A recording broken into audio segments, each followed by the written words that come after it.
हे दोस्तों, स्वागत है आपका आज की मेरी नई वीडियो में। आज हम व्याकरण के एक नए पार्ट को ला रखे हैं। अभी तक मैंने इसके 2 पार्ट डाल दिए हैं, तो अगर आपने नहीं देखे तो आप उन्हें जाके ज़रूर देखना।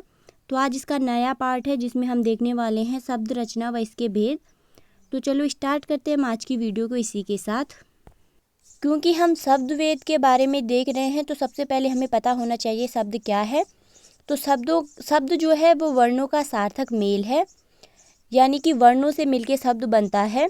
जैसे कोई भी शब्द लिखा होता है, जैसे कमल, तो ये 3 वर्णों से मिलके बना है।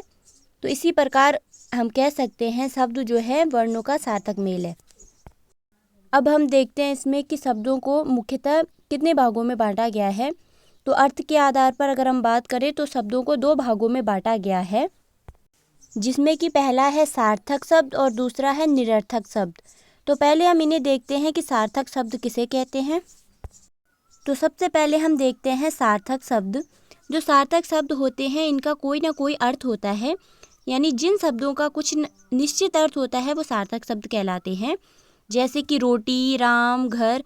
रोटी से हमें पता चलता है कि रोटी क्या है, इसका कोई अर्थ है। राम है, किसी का नाम है, इसका भी कोई अर्थ है। तो जो सार्थक शब्द होते हैं इनका कुछ ना कुछ निश्चित अर्थ होता है, ये आपको याद रखना है। अब हम बात करते हैं निरर्थक शब्द की। तो इनका कोई भी निश्चित अर्थ नहीं होता है। जैसे कि वोटी, वाय, वोटी, इनका मतलब कोई भी निश्चित अर्थ नहीं है, आपको इसका अर्थ नहीं पता। केवल एक शब्द है जिसका आपको कोई अर्थ नहीं पता। तो जिन शब्दों का कोई निश्चित अर्थ नहीं होता है वो होते हैं निरर्थक शब्द, ये आपको याद रखना है। अब जो सार्थक शब्द है इन्हें कुछ भागों में बांटा गया है। तो इन्हें 4 प्रकार से बांटा गया है। सार्थक शब्दों के जो है 4 भेद हैं इसमें। तो इसमें पहला है इतिहास, उत्पत्ति, स्रोत के आधार पर, यानी इतिहास इसकी उत्पत्ति या स्रोत के आधार पर। दूसरा है रचना, बनावट के आधार पर। तीसरा है रूप, प्रयोग, व्याकरणिक विवेचन के आधार पर। और चौथा है अर्थ के आधार पर। अब हम इन्हें आगे डिटेल में पढ़ेंगे। अब हम सबसे पहले देखेंगे इतिहास, उत्पत्ति, स्रोत के आधार पर इन्हें कितने भागों में बांटा गया है। तो इतिहास के आधार पर अगर हम बात करें तो इन्हें 4 प्रकार होते हैं। और सबसे पहला प्रकार जो इसका है वो है तत्सम शब्द। तो देखते हैं हम सबसे पहले तत्सम शब्द क्या होते हैं। तो सबसे पहले हम देखते हैं तत्सम शब्द। तत्सम शब्द का अर्थ है उसके समान, यहाँ उसके से तात्पर्य है संस्कृत के समान, अर्थात हिंदी के वह शब्द जो संस्कृत के उसी रूप में ग्रहण कर लिए गए हैं तत्सम शब्द कहलाते हैं। अर्थात ऐसे शब्द जो संस्कृत के हैं पर उन्हें हिंदी में वैसे ही प्रयुक्त किया जाता है।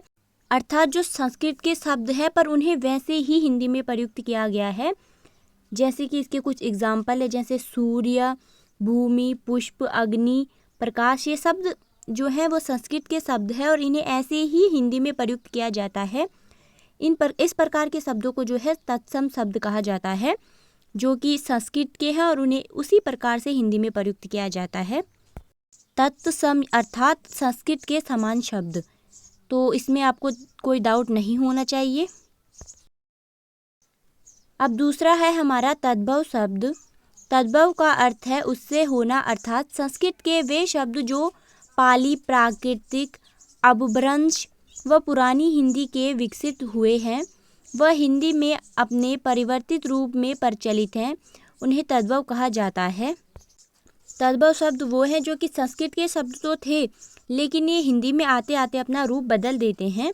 यानी कि जो संस्कृत में शब्द थे वो हिंदी में आके अपना रूप बदल देते हैं।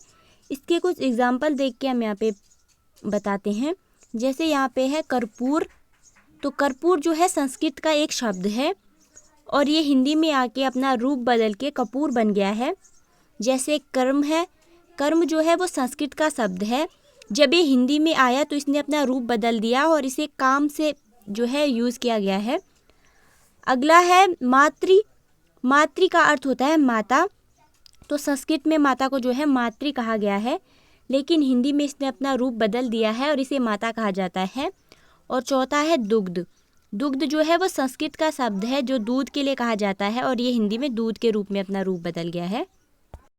अब अगला है हमारा तीसरा देशज शब्द, जिन्हें देशी शब्द भी कहा जाता है।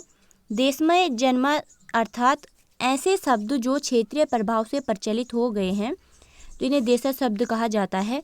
यानी ऐसे शब्द जो देश में जन्मे हैं, जिनका जो है निर्माण देश में हुआ है, जैसे लोटा, थैला, गड़बड़, झोली, पगड़ी आदि। तो इसमें ये जो है देशज शब्द हैं। अब अगला है विदेशज यानी आगत शब्द। विदेशज शब्द जो है ऐसे शब्द जो विदेश में जन्मे हो परंतु संपर्क के कारण यहाँ प्रचलित हो गए हैं, ऐसे शब्द विदेशज शब्द कहलाते हैं। तो इनकी शब्दों की बात अगर हम करें तो ये विदेश में जन्मे हैं, लेकिन किसी कारणवश ये हमारे एरिया में यानी हमारे देश में भी प्रचलित हो गए हैं। इसके कुछ एग्जाम्पल हम यहाँ पे देखते हैं। जैसे अंग्रेजी में कुछ शब्द हैं, अपील, कोर्ट, पेपर, कॉलेज। ये अंग्रेजी के शब्द हैं लेकिन हमारे देश में भी बहुत प्रचलित है, हम इन्हें यूज़ करते हैं डेली।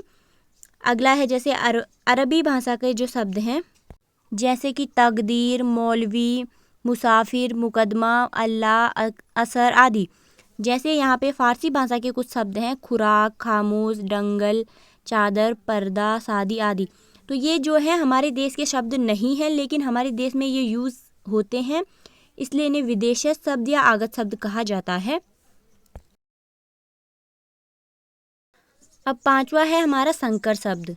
दो भिन्न शब्द स्रोतों से आए शब्दों के मेल से बने नए शब्दों को संकर शब्द कहते हैं।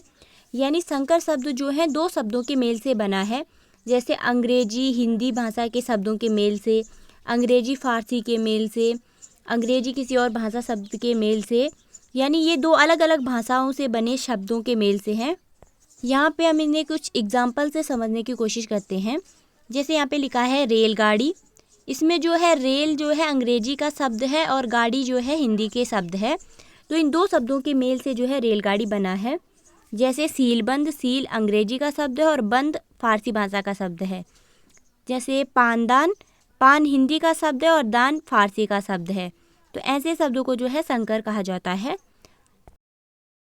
अब हम देखते हैं व्युत्पत्ति, रचना या बनावट के आधार पर शब्दों के जो है प्रकार देखते हैं। इसके आधार पर जो है शब्द 3 प्रकार के होते हैं। तो इन प्रकारों को हम देखते हैं आगे। तो सबसे पहले हम देखते हैं इसमें मूल शब्द को। वह शब्द जो किसी दूसरे शब्द या शब्दांश के योग से बने हो और अपने आप में पूर्ण हो, अर्थात जिन शब्दों में के सार्थक खंड ना हो, उन्हें मूल शब्द कहते हैं। इन्हें मौलिक या यौगिक शब्द भी कहा जाता है। सिंपल सी लैंग्वेज में ऐसे शब्द जिनका अर्थ जो है निश्चित होता है और इनका कोई भी विच्छेद नहीं होता, इनका कोई भी विच्छेद नहीं किया जा सकता। इनका कुछ एग्जाम्पल देख के हम इसे समझते हैं। जैसे सेना, कुत्ता, फूल, चावल, दिन, घोड़ा। ये जो शब्द हैं इनका कोई भी विच्छेद नहीं किया जा सकता। जैसे कि सेना, इसका कोई विच्छेद नहीं किया जा सकता। अगर विच्छेद करेंगे तो इसका अर्थ बदल जाएगा। और अगर हम बात करें इनकी, तो इनका कोई अर्थ जो है निश्चित अर्थ होता है। जैसे कुत्ता है, ये एक जानवर है, इसका एक निश्चित अर्थ है। तो ये हमें इसमें समझ आता है। अब अगला है यौगिक शब्द। यौगिक शब्द वह शब्द जो दो या दो से अधिक शब्दों के मेल से बने हैं, अर्थात इनको पृथक करने पर इनके सार्थक खंड होते हैं। जैसे कि सेनापति, सेना धनपति से मिलके सेनापति बना है। इसमें जो यौगिक शब्द है ये दो शब्दों से मिलके बना होता है, दो शब्दों के मेल से। यानी इसमें संधि, समास और उपसर्ग जो है तीनों हो सकते हैं। तो इसके कुछ एग्जाम्पल हम यहाँ पे देखते हैं। जैसे यहाँ पे है अनुशासन, अनुधन शासन, चतुराई, चतुर्धन आई। तो इससे हम समझ सकते हैं कि यौगिक शब्द जो है दो शब्दों के मेल से बना है और इसमें संधि, समास, उपसर्ग आदि हो सकते हैं। और एक चीज़ और है, संधि, समास, उपसर्ग, प्रत्यय से बने जो सभी शब्द होते हैं वो यौगिक शब्द होते हैं। ये भी आपको याद रखना है। अब अगला है तीसरा, योगरूढ़ शब्द। जब दो शब्द मिलकर एक यौगिक शब्द बनाते हैं लेकिन अर्थ कुछ विशेष रूढ़ हो जाता है, तो ऐसे शब्दों को योगरूढ़ शब्द कहते हैं। सिंपल से हम इसे समझे तो जो योगरूढ़ शब्द है इनका अर्थ जो है वो बदल जाता है, तो इन्हें योगरूढ़ शब्द कहते हैं। यौगिक शब्द और योगरूढ़ शब्द में यही डिफरेंस है कि यौगिक शब्द है जो इसका अर्थ जो है निश्चित रहता है और योगरूट शब्द का जो है अर्थ बदलता रहता है। तो इसके कुछ एग्जाम्पल देखते हैं, जैसे लंबोदर, दशानन और नीलकंठ आदि। अब जो है नोट, जितने भी बहुव्रीहि समास के उदाहरण हैं वे सभी योगरूट शब्द कहलाते हैं। तो आज की वीडियो हमारी यहीं पे समाप्त होती है। इसका नेक्स्ट पार्ट आपको कल देखने को मिल जाएगा। तब तक के लिए आप वीडियो को लाइक करें, शेयर करें, कमेंट करें और चैनल को सब्सक्राइब करना ना भूलें। तो मिलते हैं आपको नेक्स्ट वीडियो में।